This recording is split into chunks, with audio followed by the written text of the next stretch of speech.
welcome to the Two Sides and Print Power Autumn Seminar here at Stationers' Hall in London. This year's seminar features leading expert speakers and takes a practical look at why print should remain an important choice within the media mix. It looks at future innovation in integrating print with digital marketing campaigns for delivering maximum brand awareness. The Two Sides and Print Power Autumn Seminar is all about learning something new, listening to some really inspirational speakers that are going to help people understand the media world in which they live today. Well, what we hope to gain from the Autumn Seminar is that two things. One is actually for us to understand what's happening in the industry and also what are the trends for the future.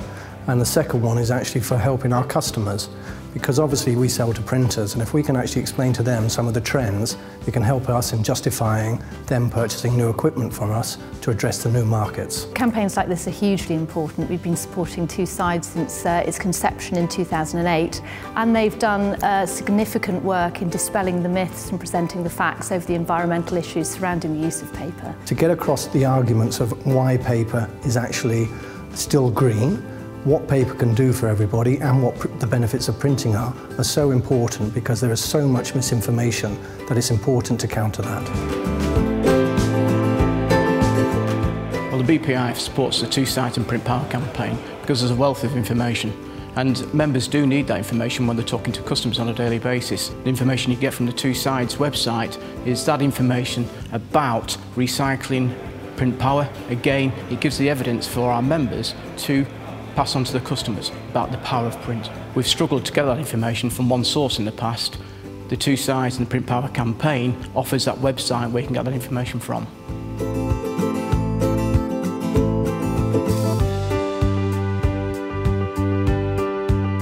So we're a research company which produces media and audience measurement data and insight, including a media survey across 70 markets called TGI.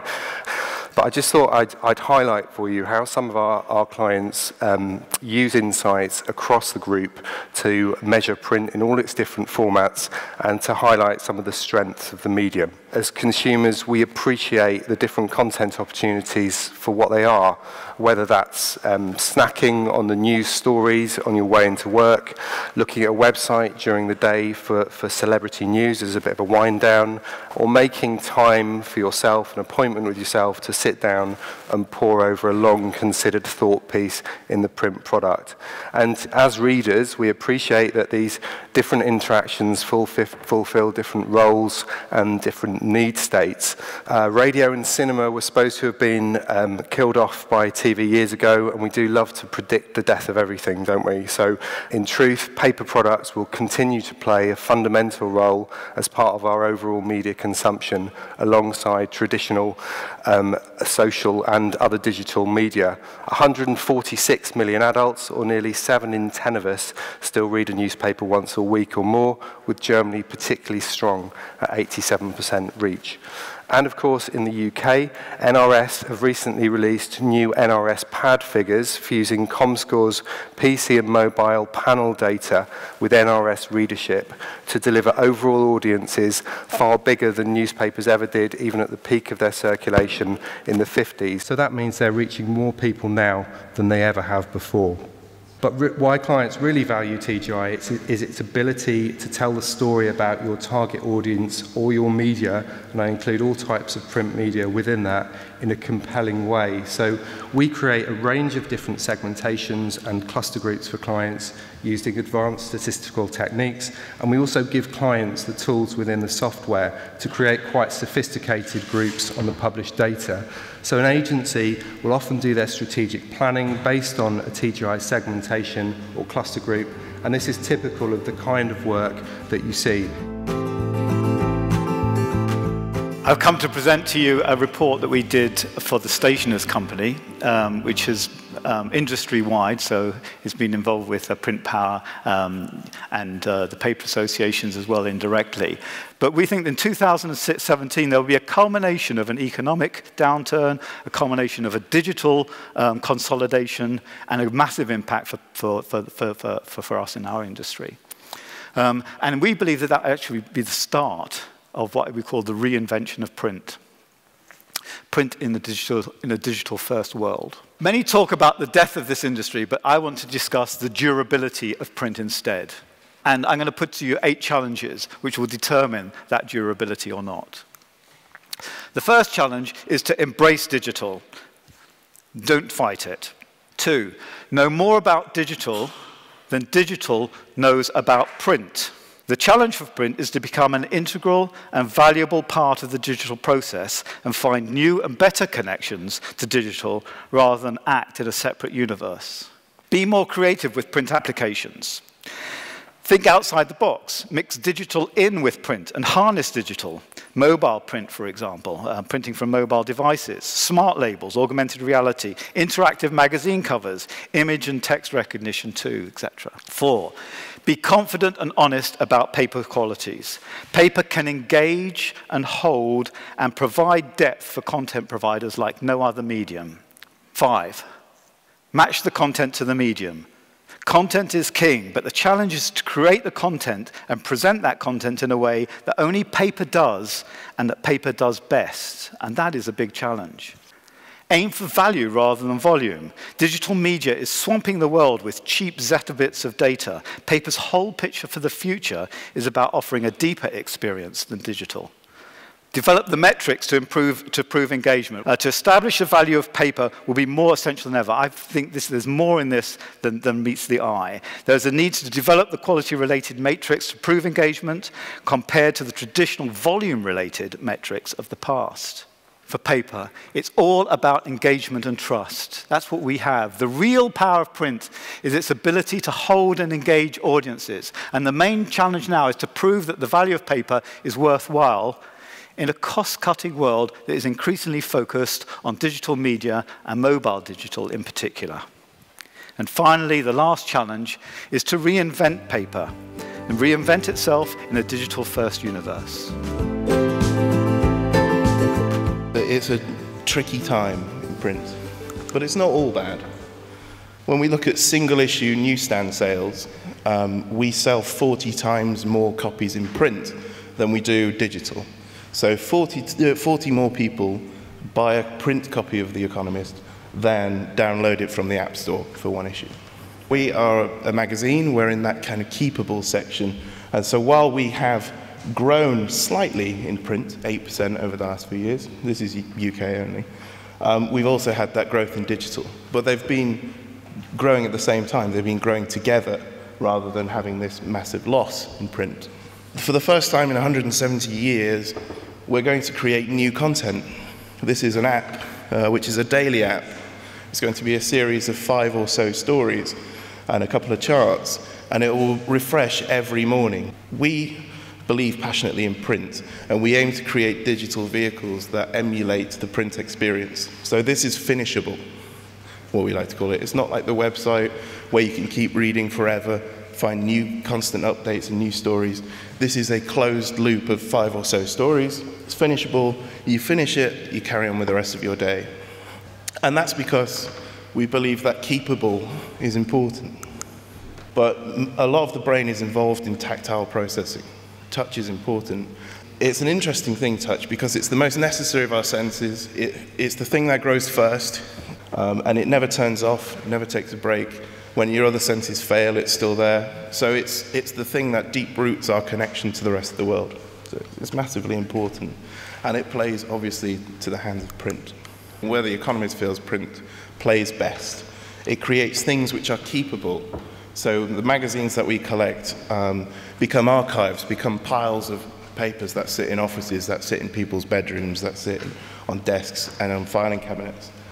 It becomes timeless, or at least less timeless. It's not about being first to say something or be the first to report something.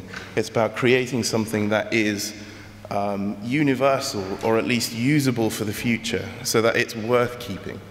And it's something that's deeply personal, something that you feel you can touch and play with and hold somewhere or pass on and have someone else experience it. These are the 3 things that we think are really important. And so what we try to do is look at our products, look at our print products, look at our digital products, and try to make sure that they have those 3 values.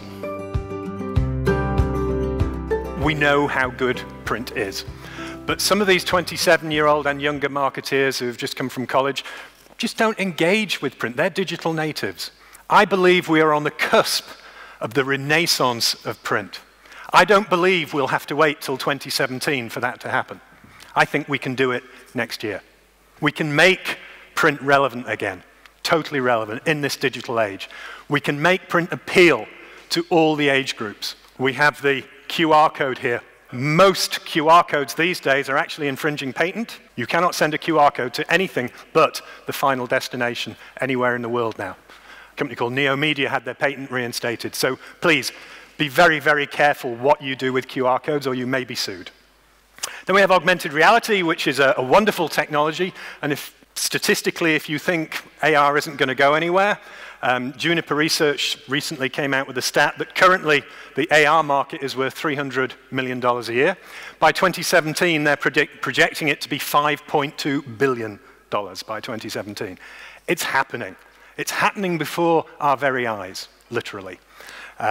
So we really, I believe, as an industry, need to take this stuff extremely seriously.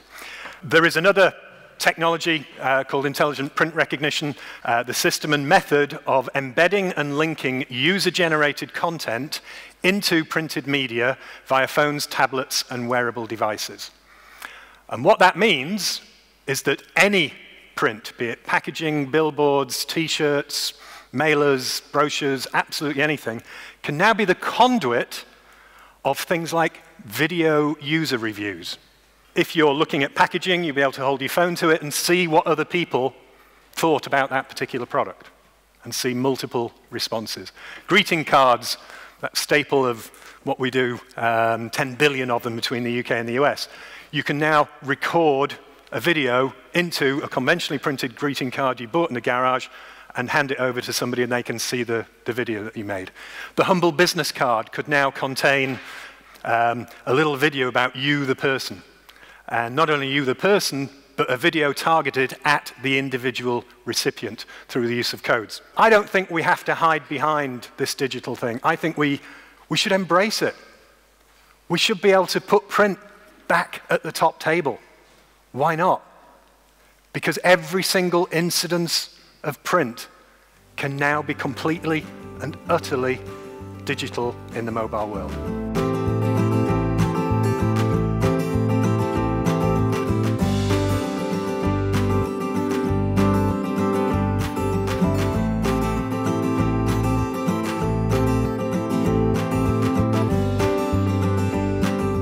Has anyone heard of the word intrapreneur?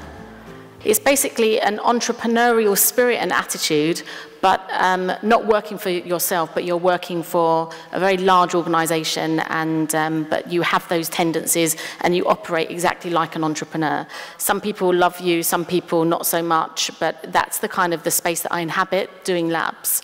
So what I've been able to do with Ogilvy is I've been able to find a pot of money that I spend purely on R&D, and I do things like Ogilvy Labs website, have a physical space, and to enable us to work across the group of companies of 1,800 people, 10 group companies, to educate, inspire, and innovate. It's just really letting you know that this didn't happen overnight. This has been 14 years getting it to this point. So we pulled together the 6 R's. So that is how everything that we do within the labs are all measured with our 6 R's. So everything we do has to include increasing revenue, reputation, whether that's PR or awards, recruitment of new diverse talent, which is through the Rough Diamond, retention of existing staff, so those staff that like doing the kind of things that we do within labs, relationships, they're all the partnerships that we have, and responsibility, that's giving back. So as long as everything we do relates to those 6 R's, every single year I'm able to keep my job, if you like, because obviously the need for bringing in revenue every quarter to a public company is very great. This is a really an amazing way in which we can keep to those 6 R's in a very simplistic way of driving innovation and educating and inspiring. It's a 24-week semester that we do within labs. So my first ever one was streaming. So within 24 weeks, we see 10 to 15 different streaming companies every other week. So there's a lot of streaming companies. We don't do anything else other than streaming. And then we'll find a brand where streaming can fix a problem. So that happened to be Ford at the time. The Ford chairman was speaking, and it was this big and pixelated and buffering. And I thought, well, I'd just seen a company who could deliver full HD quality stream to your desktop like that. Why are we not using it? So the semesters for us are really key. And this is just an example of how collaboration and relationships work. So we went on a Silicon Roundabout tour, so we see who is on our doorstep. We then, one of the companies we saw we were inspired by, they worked with me to do Rory's book. Another company worked on a piece of content with us. And then there's Rory. Get out of your comfort zone. So inspiring creativity. We send Will, who's one of our Rough Diamond guys, to IBC, which is a broadcast conference in Amsterdam. He goes to all these random conferences. It doesn't matter where we are. We just need to build these partnerships. Take 20% of that budget and do something to trial it. And then if it works, go bigger and better the next time. Nothing ever needs to be that perfect. It's never life or death in this kind of space. You're always changing and reiterating. Don't sit on it and think, oh, well, I don't know, and I haven't got this agreed and that agreed. Just do it and deal with the fallout after the event. So I've got about 20 minutes for you, and I'm going to split it into two halves. The first bit is just a quick run through what we're now doing at Royal Mail to try and grow mail volumes. And the second section, I want to share with you some new research called The Private Life of Mail. We see our role is to prove and promote the commercial value of mail. And we do that through research, insight, and business-to-business marketing activities. And the second area is that we enable mail users to realise that value within their own businesses through a team of mail experts that include data planners, account planners, communication planners. And we work alongside clients and their agencies to help them get more from their investment in mail. Our role is to be an active media owner. So we have revenues of over £1 billion from advertisers in the UK, and that puts us at the third largest media owner. Only Google and ITV enjoy larger revenues than we do. Mail is preferred for matters of substance and email for matters of speed. So we're just saying use both. We want to really understand, to a greater degree than we have ever known before, what happens to mail, primarily behind the letterbox. Where do people keep their mail? This notion that mail gets delivered and then just either read or binned is just not true. That 51% of people keep mail in the kitchen, 31% in the living room. We also asked people, given the permanence of mail, how much do you pass this on? And we found out that 23% of people 23% typically passed on the mail pack to someone else within their home. Now let's look at how mail makes people feel. And this came from our mail versus email study. 63% said they're more likely to take something seriously if you wrote to them, but just 18% by email. It makes me feel more valued, 57% by mail, 17% by email. And it gives me a better impression of that company, 55% versus 25%. And I'm pleased to say that people who receive mail experience high levels of emotional engagement, and they remember more than with other media. We certainly don't think you should use mail exclusively, and we know that it works well with other media. So we wanted to make sure that this research study also examined that. So we asked people what had happened as a direct result of receiving mail. 92% were driven to online or digital activity as a result of receiving the mail. 87% were driven to make online purchases, and 54% engaged in social media. I offer, if you like, another perspective to all of that youth and to the cutting-edge technologists who have made this company one of the most exciting in the world. And I offer a broader perspective. I stand in front of you today not just as a Googler, but also as a publisher. It is interesting because we've sort of been here before. Back in 2006, The Economist predicted the end of newspapers, which is really, really interesting because The Economist itself is a newspaper and it is still growing, 1.5 million copies a week. At the same time, this chap, Nicholas Negroponte, was the head of MIT, an extraordinary bloke. And what he did is he wrote a book about the end of print, and he called it Being Digital. No one seemed aware at the time of the irony of the fact that this was published in book form, as he talked about the end of print. The paperless office. I had some colleagues who worked for an agency called Chiat Day, and they decided they would go paperless. And Jay Chiat one day noticed that one of his senior executives kept coming in and coming out of the building, and he said, "What are you doing?" And it was because all of the executives had put their filing systems in the boot of their cars, in the car park, because they could not operate in the paperless office. And also, I think the value of print media as well, when it's special.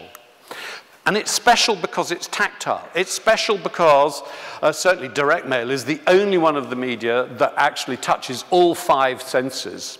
These are the parietals of the brain, the left and right parietals. This is also where the emotion is touched. So in other words, print media, direct mail in this particular case, elicits more of an emotional connection. The point being is that real has a very important role to play in the virtual world.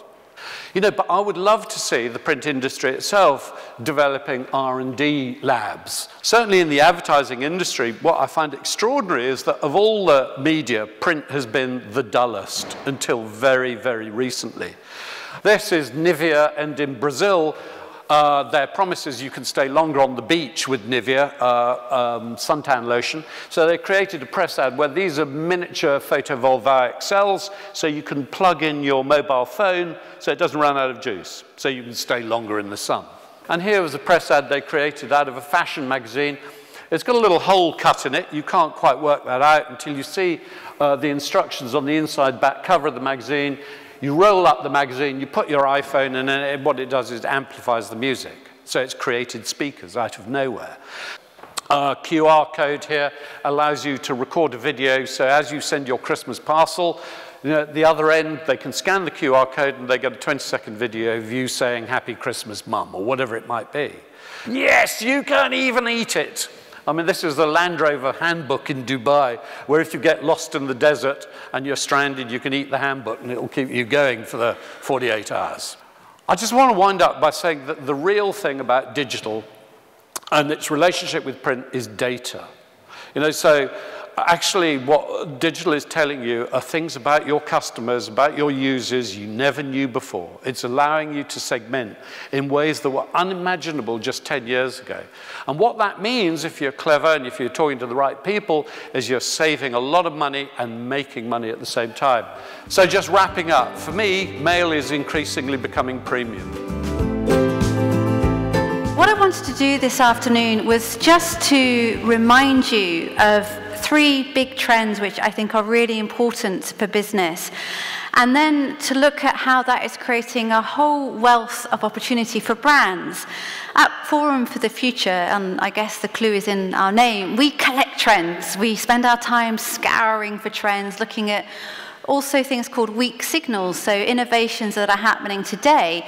But I've just picked 3, which I think are primary drivers and that we need to be fairly mindful of. And the first is demand outstripping supply. And there are statistics like this one. In the next 40 years, to meet a very rapidly increasing global population, we have to produce as much food as we did in the last 8,000. So this digital explosion is transforming not just print, it's transforming every business out there. It's disrupting retail massively. So this is the Amazon Dash, which is being trialed on the west coast of the US right now, where you can open your cupboard, as this lady has done, scan what's in your cupboard. When you're running low on certain materials, the groceries are then delivered to your door within an hour. There's no retailer in this transaction at all. Also, because of this digital explosion, there's nowhere to hide. So through our smartphone, through apps like Barku, we can scan QR codes and others and get an instant story on the product that we're buying. There is an amazing opportunity for brands to really act as these agents of change to deliver more sustainable development. The first step towards changing behavior is an emotional connection, and people like brands. 3 ways in which brands can really seize this opportunity of changing consumer attitudes and actually deliver real innovation and opportunity is to lead the consumer or the citizen on sustainability. The second way in which brands can really act as these agents of change and deliver innovation is to use tomorrow's challenges as a stimulus for innovation. And then for me, possibly the most exciting way brands can really deliver on sustainability is to change the world around them, to recognize actually there's a lot more opportunity outside of the business, and actually what you can do by influencing the world around you, you can create the conditions in which you succeed. Kodak was also the first business to patent the digital camera. And it didn't bring it to market because it was worried about cannibalization of camera films. What Kodak didn't realize until it was too late was, well, what is its purpose? Kodak's purpose wasn't selling camera films, it was selling memories. It was giving people an emotional connection with what had gone before, because it's memories we're after, not camera films. So for you in the print and paper sectors, what is your purpose? So if you're clear on purpose and you understand the ways in which brands can really harness these big changes, then you can create real opportunity. So how do we use sustainability and the opportunity that sustainable business models presents, the opportunity that digital presents, to actually think differently and to deliver some long-term solutions into the marketplace? So this is our challenge as I see it. We know our industry is going through an enormous change. Paper-based communication now competes with other growing and popular media. Print and paper is seen in many countries as consuming natural resources. So our industry has to maintain that focus on sustainability and reassure consumers all the time that we produce natural, recyclable, and environmentally friendly products. That's just a given. It's not an option, it's what we have to do. So we're building up quite a library of information, and we're supporting research where we can find it and publicizing it when it appears helpful for our cause. And we promote the use of and effectiveness of print media in a multi-channel market to media and marketing professionals. Everybody's perception of who these people are is somewhat different. Why should the industry continue to support the Two Sides and Print Power campaigns? The two reasons. The Two Sides campaign's messages are extremely powerful, and we just have to keep delivering them, that our industry is based on natural resources and is an environmentally sound way of communicating. The second part is that actually print power, we hope, can actually affect the demand for print, ensuring that a new generation of media professionals are persuaded that print will increase the effectiveness of their clients' campaigns. And in a crowded market, we've got to make sure that print stands out. So we've grown used to hearing of the end of traditional book selling, the extinction of physical newspapers and magazines, the irrelevance of local libraries, and even the death of cash. But if paper were to disappear, I think we would be losing something of tremendous importance. Paper, certainly to my mind, is one of the most significant inventions of all time. It is certainly the most successful communication platform of the last few thousand years and has had an incredible impact on human civilization. And unlike most mobile devices or the internet, I struggle to think of any negative sides to paper use. And in many instances, I'd argue that paper is by far the superior technology. But it's precisely the simplicity and uncomplicated nature of paper that I believe makes it so special. Paper doesn't draw attention to itself. There are no hyperlinks on it yet, or other forms of distraction. It doesn't need upgrading. It's easier to keep private. It can convey quality, especially quality imagery, which suits certain kinds of brands. And clearly, paper doesn't need batteries quite yet.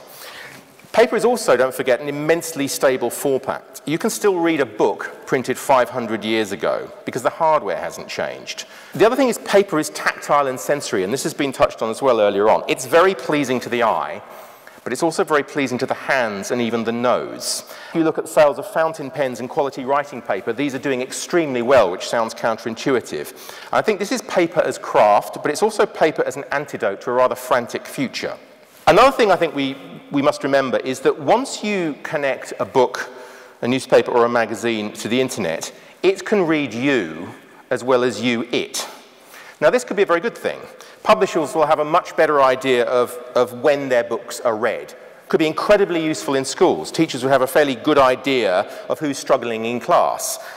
You could instantly download a student's entire reading history, a bit like using the telemetry on a Formula One car, and you could actually spot where some of the problems are. But given our culture of immediacy and short-term returns, I do wonder whether anything difficult or anyone that's a bit slow will be given much of a chance. One of the questions I asked people whilst researching the book was where they did their best thinking.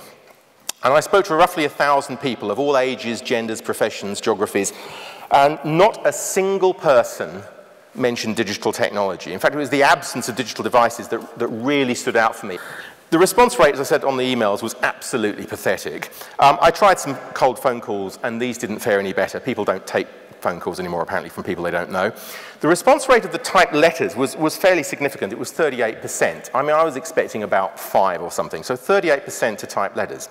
But this pales into insignificance compared to the handwritten letters. The response to ink on dead trees was 74%. So what happened there? Well, I think the answer to some extent was a mixture of economics and psychology.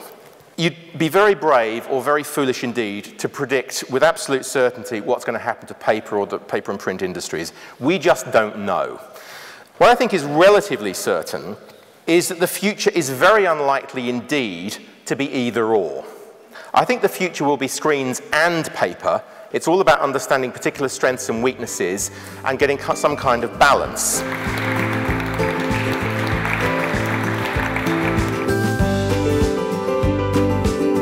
For more information on Two Sides or Print Power, please get in contact via the details on screen. We hope to see you at the 2015 event.